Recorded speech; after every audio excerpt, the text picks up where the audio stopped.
सावना भदौआ के माउरी चमके होला माउरी चमके होला ओई से चमकेला दुल्हा के मौरी होला ओई से चमकेला दुल्हा के मौरी होला। चमकत चमकत दुल्हा गइले ससुररिया होला लगाइले ससुररिया होला। अल सासु परी चलिला रा सरहजिया कनकी चलावे होला।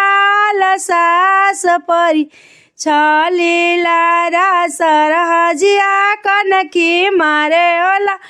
किया तोरे दुल्हा हो सोनारा रूप गढ़ले होला।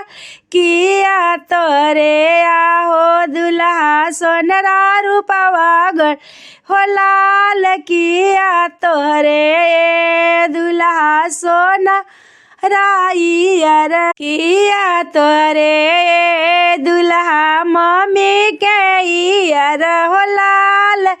किया तोरे दुल्हा मम्मी के इयर होला। नाई हमरे सासू सोनरा रूपवा गढ़ले होला सोनरा रूपवा गढ़ले होला। हमारा ही आपा के सोनरा हुए दोस्त होला। राही पापा के सोनरा हुए दोस्त होला।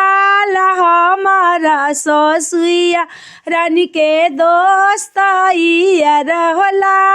हमारा ससुइया रानी के सोनारा यार होला। ओइसन दामाद हम काबाहू ना देखली होला काबाहू ना देखली होला।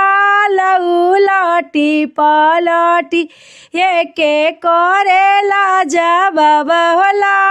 उलटी पलटी एके करेला जवाब होला।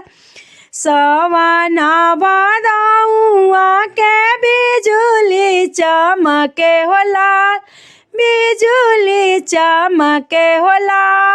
ओई से चमके ला दुल्हा के सुटवा होला।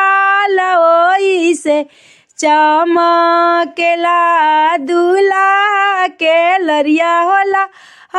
ओई से चमकेला दुल्हा के लरिया होला।